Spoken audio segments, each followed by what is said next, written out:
Teriak. Salam para guru.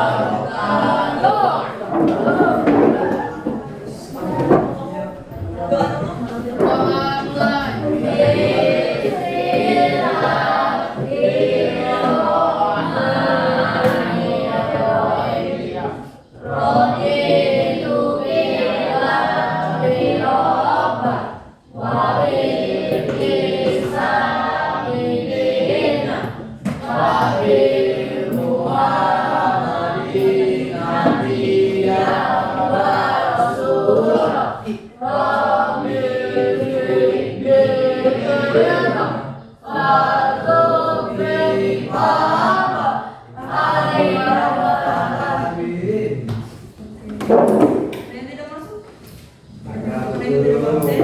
Jadi bacaan yang Ibu pindahin ya Mas. Nada bangga.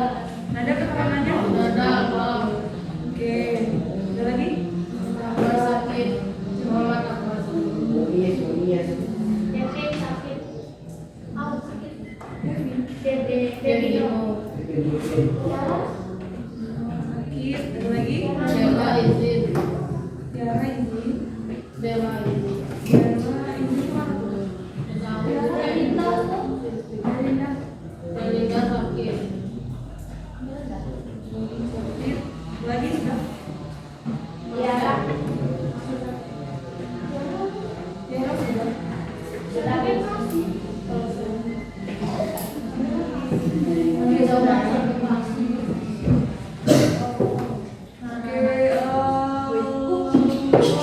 urusin mejanya dong. Kira-kira. Ini dapat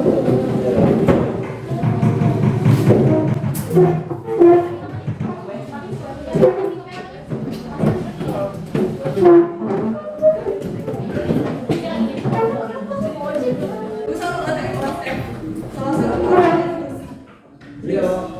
Jamin ini kebetulan di masa di kelas F jarang yang motong. Apresiasi dulu teman. Selamat pagi. Welcome back with me.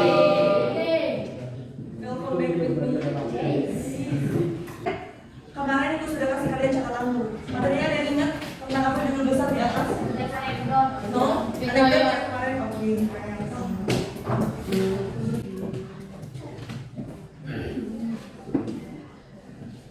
Ini materi bab 3.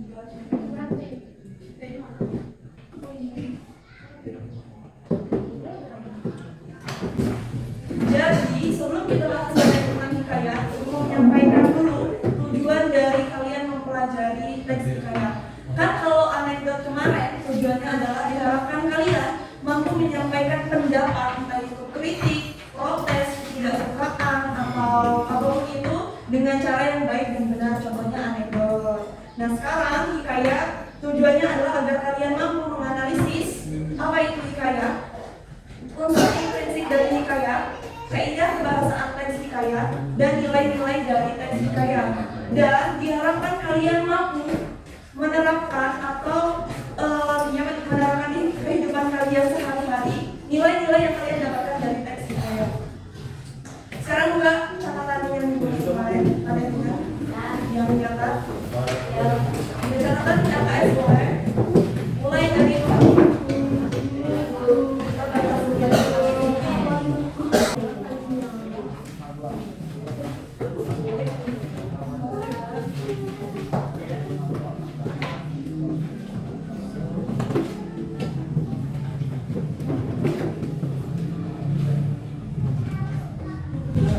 ada yang tahu intinya dari teks hikayat itu apa? Hikayat merupakan salah satu jenis karya sastra lama dari budaya Melayu atau salah satu jenis cerita rakyat. Dan durasi secara turun-temurun dan berisi tentang kisah cerita yang menunjukkan unsur keajaiban, kesaktian, keutuhan dari tokoh-tokohnya. Kan itu panjang tuh di LKS catatan. Jadi ibu kasih satu baris saja biar kalian gampang ingat.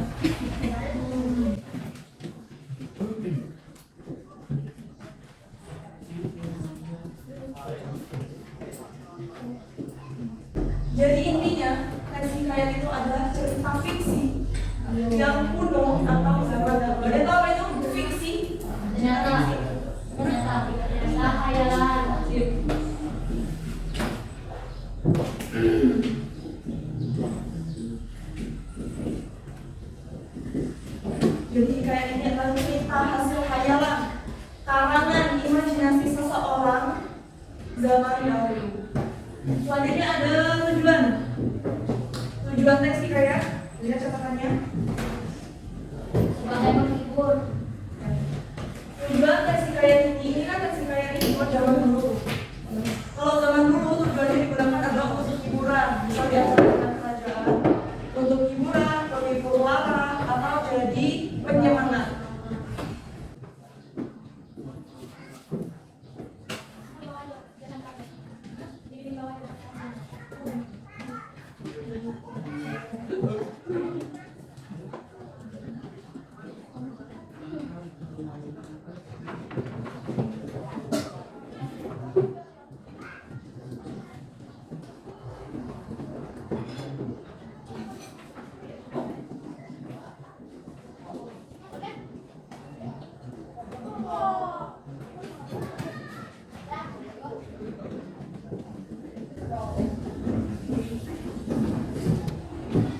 Selanjutnya ada ciri-ciri, apa aja ciri-ciri dari teks hikayat? Bersifat anonim.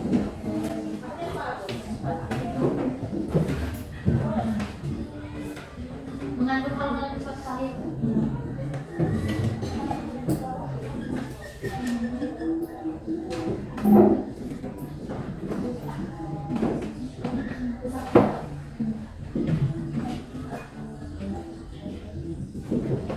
Bersifat istana netis. Istana sentris. Bersifat istana netis.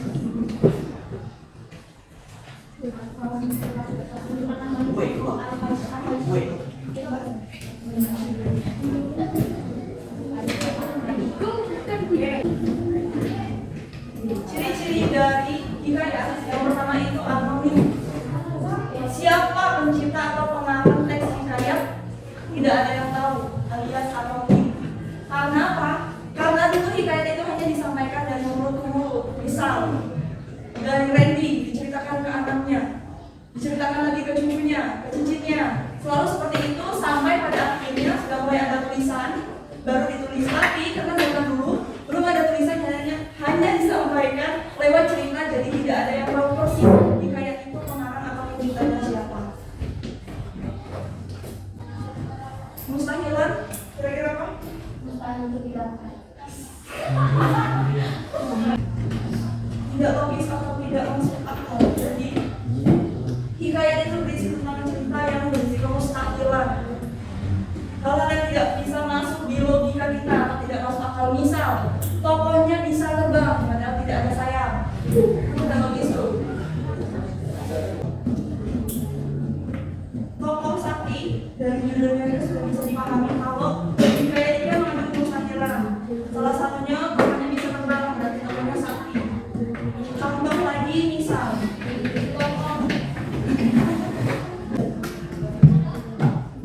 Bisa hilang, Bu. Bisa hilang, Bu.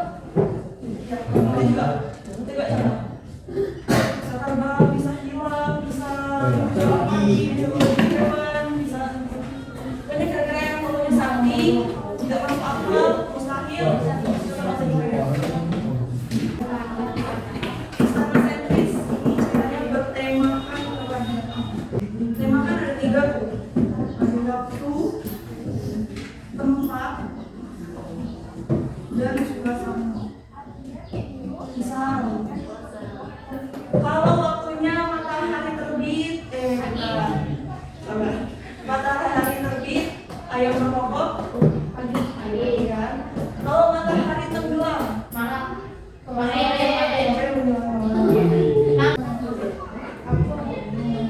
tempat. Kalau misalnya latar belakangnya ada istana, kira-kira contoh tempatnya apa? Istana, Bu. Apa?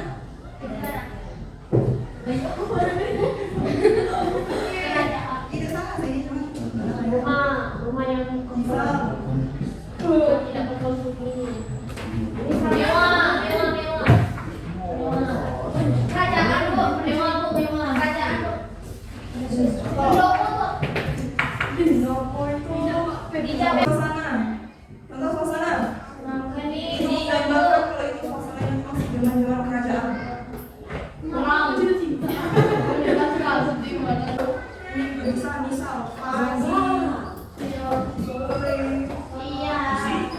siang, malam. Itulah pokoknya. Nah, kalau maghrib banyak juga di hutan. Suasananya bisa sedih, tegang, bahagia. Misal terdengar dentuman senjata dari medan perang. Menurut kalian itu suasananya?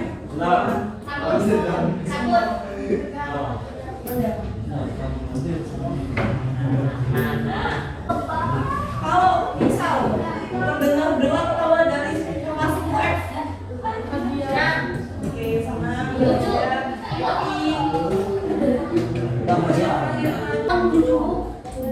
cerita berbingkai ini maksudnya kan misal satu hikayat, satu judul besar itu sebagai bingkai itu kayak gitu. Ini bingkai dalamnya foto. Ini cerita hikayat, ini cerita utama dengan judul besar. Di tengah ini adalah cerita-cerita yang nyelip atau disisipkan.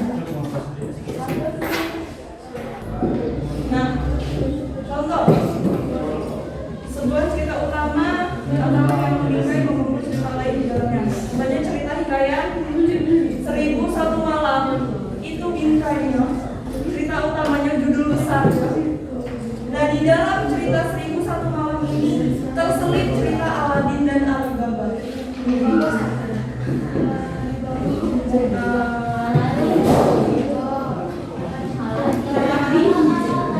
Jadi di hikayat itu tidak hanya ada satu cerita,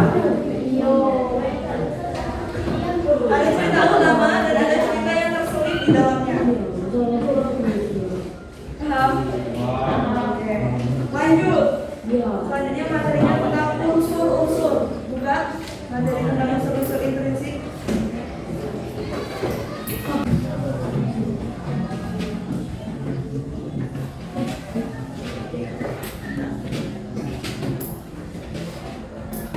Unsur intrinsik yang pertama ada apa? Oke. Ada lagi?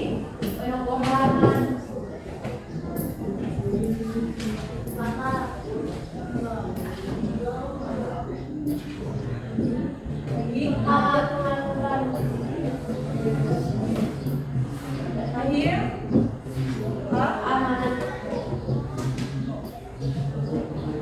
Ada yang tahu apa itu tema?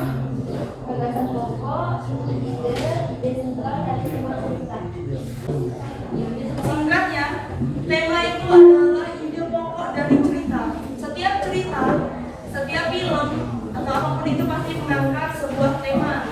Misal, film Gila. Nonton semua? Misal contoh film Gila itu menurut kalian mengangkat tema tentang apa? Perpisahan. Oke.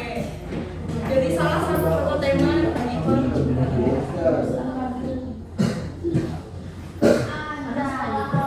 Whoops. Terus, kalau ini tadi terdengar dentuman senjata di medan perang. Itu temanya kira-kira tentang apa? Kalau perang, sayembara, temanya tentang apa? Perang ini, dentuman senjata di medan perang. Temanya tentang perang.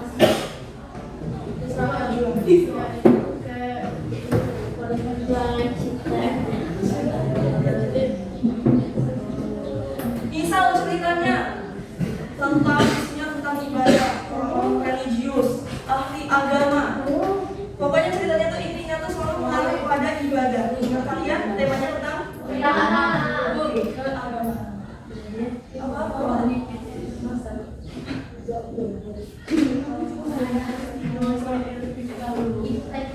Iya, sedikit. Oke, ini contohnya. Selanjutnya penokohan. Ada yang tahu? Penggambaran karakter atau watak dari seni penggunaan cerita. Oke, misal penokohan itu selalu berkaitan sama tokoh. Tokoh. Penokohan. Tokoh ini adalah orangnya. Sedangkan penokohan ini adalah karakteristik atau karakteristik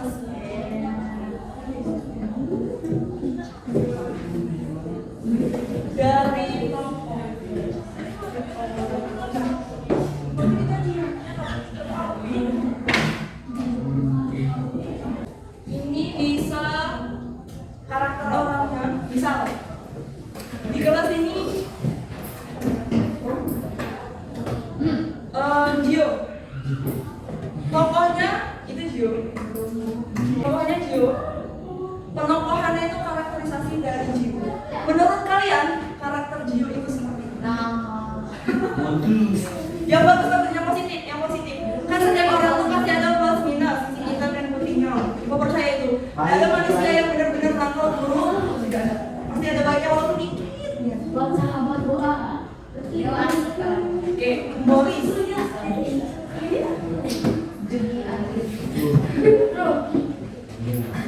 Gio termasuk orang yang berani atau penakut? Kalau positifnya. Contoh lagi, si siapa ini?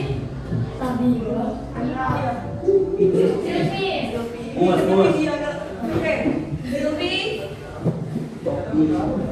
Menurut kalian karakternya seperti apa? Karakter itu bisa di pembawaan orangnya, bisa juga di fisiknya. Misalnya tinggi, yang positif.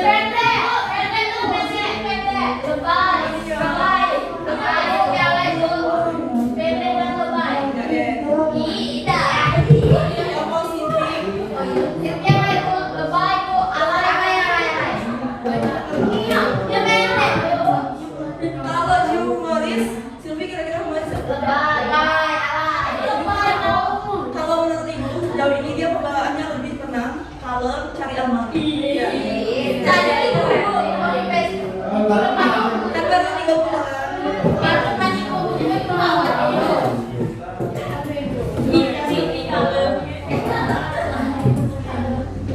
Lagi, misal Arjuna.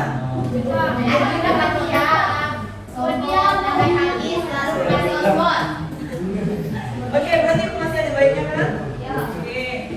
Baik. Kalau dari fisiknya,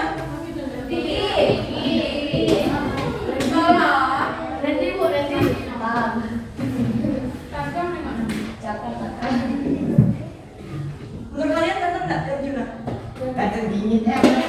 Kan cewek dan berarti ngomong.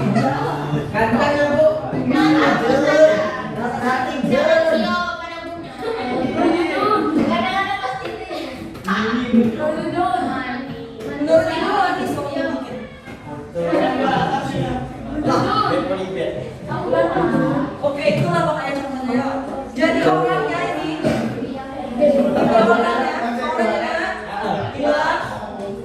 Gilang tokoh, Gilang tokoh itu seperti apa? Perbedaan tokoh dan penokohan.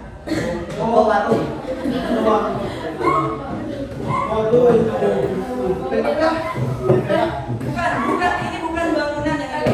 Yang barusan kita bahas, tokoh. Tokoh itu orangnya, Gio, Silvi, Arjuna. Penokohan apa? Gilang. Contohnya tadi apa? Contoh penokohannya seperti apa?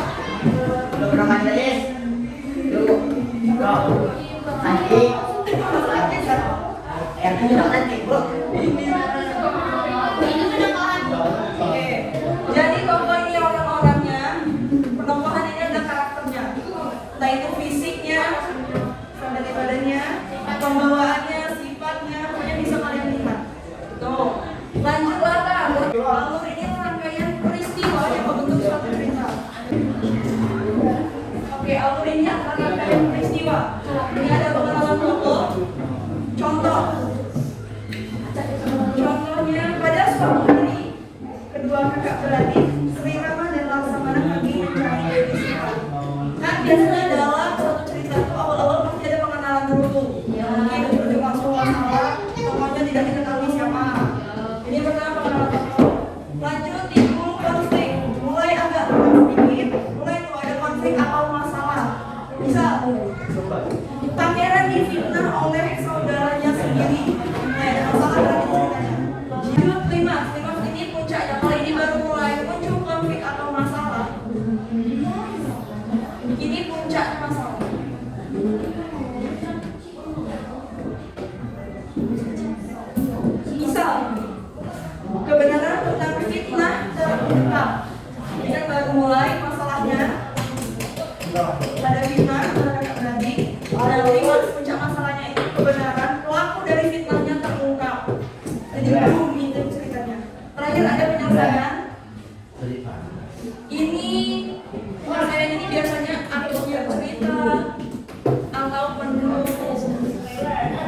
Memberi kepercayaan. Itu menurut kalian dalam apa? Itu contohnya. Pengertiannya apa? Yang disampaikan Jill tadi udah. Itu contohnya. Oke, amanat tempat bersama moral atau nasihat yang terkandung dalam cerita. Contoh yang disampaikan Jill tadi apa, Jill? Contoh amanat tadi? Memberi kepercayaan. Bener kan? Jadilah orang baik. Jangan membantah. Oke. Jangan membantah. Jadilah orang yang jujur, bisa dipegang kepercayaannya. Paham? Ada yang mau ditanyakan? Kalau sudah, ini terserah mau dicatat atau difoto. Kalau tidak, tidak apa-apa. Karena kemarin kalian sudah mencatat materi. Sekarang kalian punya misi. Apa tuh? Saya punya misi untuk menganalisis unsur intrinsik dan kebahasaan dan nilai-nilai dari hikayat. Kelompok terbaik akan mendapatkan reward. Reward atau hadiah.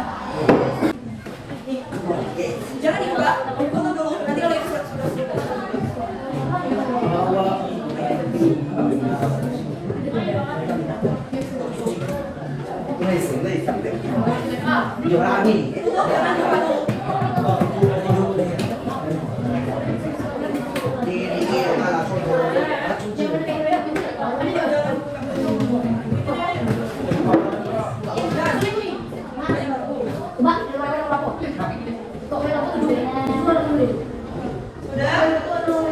Kalau sudah, silahkan buka kartunya, diangkat.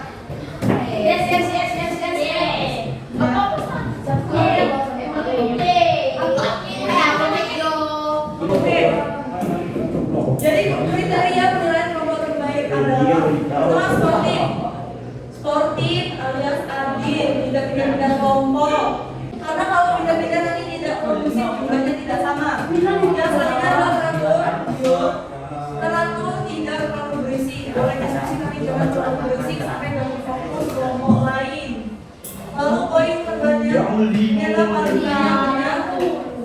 paling banyak benar dalam mengerjakan. Kalau yang terakhir ada sportif, tidak teratur, poinnya terbanyak. Tetap bisa berkurang poinnya. Jadi jangan cepat-cepat mengerjakan, lebih banyak salah, atau jangan terlalu berisik dan tidak skor. Oke. Angkat lagi kartunya.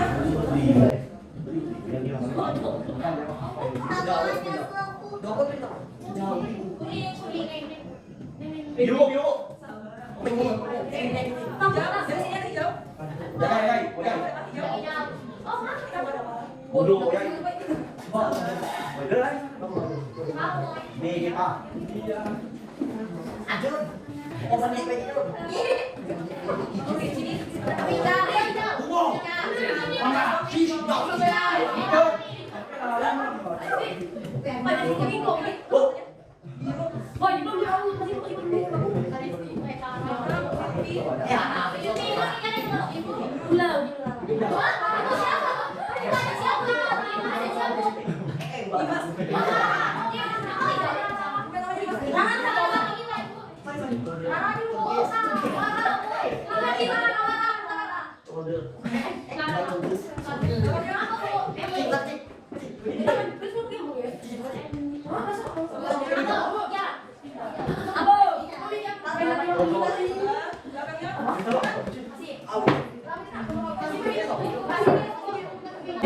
Silakan duduk masing-masing tanpa bersuara.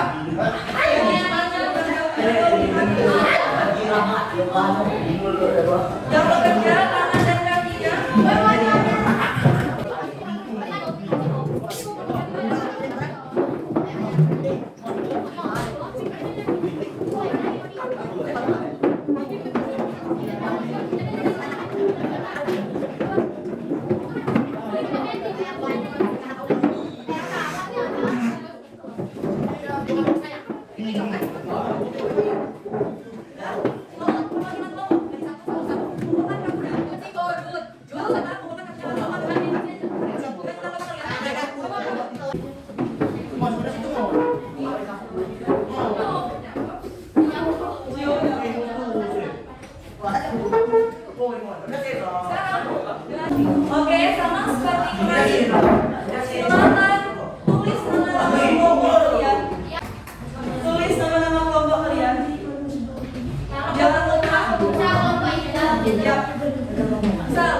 Jawab, tulis sama kelompok kalian.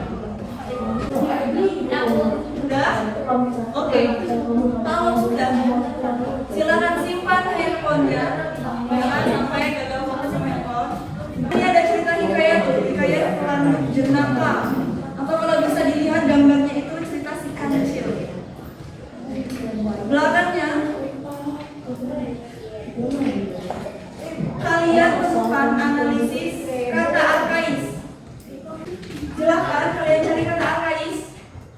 Ada di catatan kemarin, kata arkais itu kata kuno atau mengkasih di hikayat ini.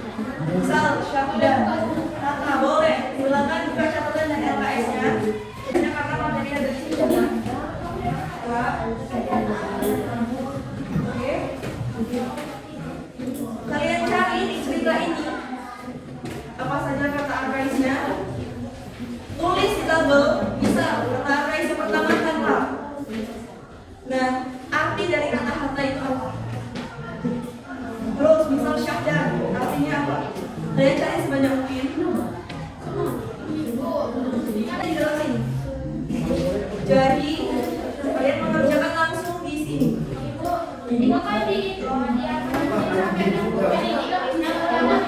Katanya, kan kata arkais katanya. Nih, catatan kemarin kata arkais ada alkisah, bermula, arkian, hatta, syahdan, maka. Ya, ini kan artinya ada awalnya. Tinggal kalian cari di sini lagi. Kata arkaisnya taruh di tabel. Sudah? Jika benar baca kata ini hingga ke tabel. Tapi kalian tulis, misal kata arkais yang pertama kalian dapat itu dalam huruf paragraf 1 atau paragraf 2 atau paragraf 3. Oke? Jadi mau tahu kalian menemukan kata itu di paragraf berapa. Selanjutnya, kan tadi sudah dibahas tuh unsur intrinsik. Silakan kalian temukan temanya apa, tokoh penokohan, latar alur dan amanat dari cerita hikayat itu. Terakhir, nilai-nilai yang terkandung dalam hikayat, nilai religius, keagamaan, nilai sosial. Silakan, waktunya 15 menit.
Misal kalau contohnya tentang pencarian jodoh, tentang sayembara.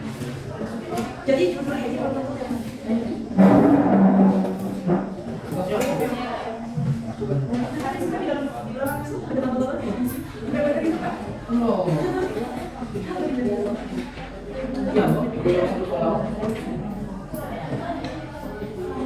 banyak mungkin di sebelah atau bawahnya sedang di samping di luar tidak mesti ada di tulisan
sesuatu kan? Tidak akan gerakan menarik. Lanjut. Tunggu dulu Patri. Coba ya. Terus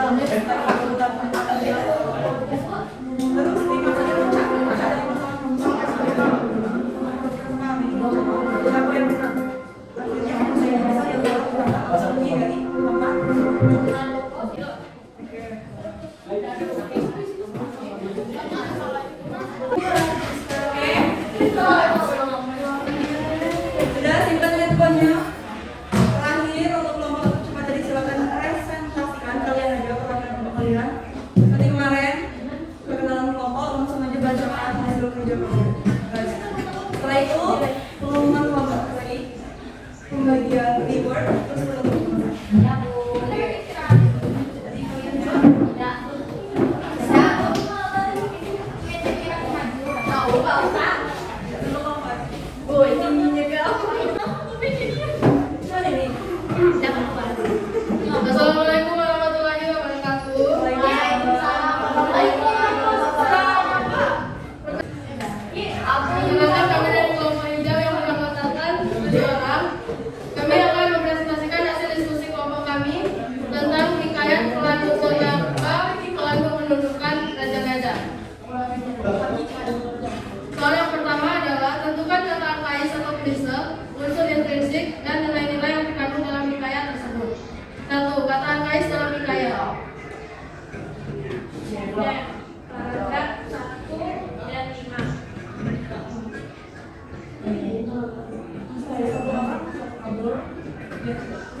Dua adalah paragraf 1 dan 2, 3 maka paragraf 1 sampai 6, 5 semula paragraf 1, 3 dan 2.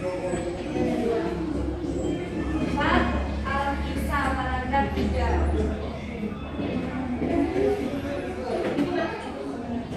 Unsur intrinsik hikayat, tema petualangan. 2 Tokoh dan penokohan. Raja Gajah, Maharaja Dada, Maharaja Beruang, Maharaja Syamas, Raja Kera, Raja Kambing, Raja Singa, Raja Duta. Latarnya latar waktu, pagi, menjelang siang, tempat, hutan rimba, dan 3 suasananya tegang. Lalu, natap pelandu jenaka yang ingin membuat Raja Gajah tunduk kepadanya, ingin memperebutkan tahta Raja Hewan, kemudian peperangan antara Raja Hewan. Sekian dan terima kasih kami akhiri. Assalamualaikum warahmatullahi wabarakatuh.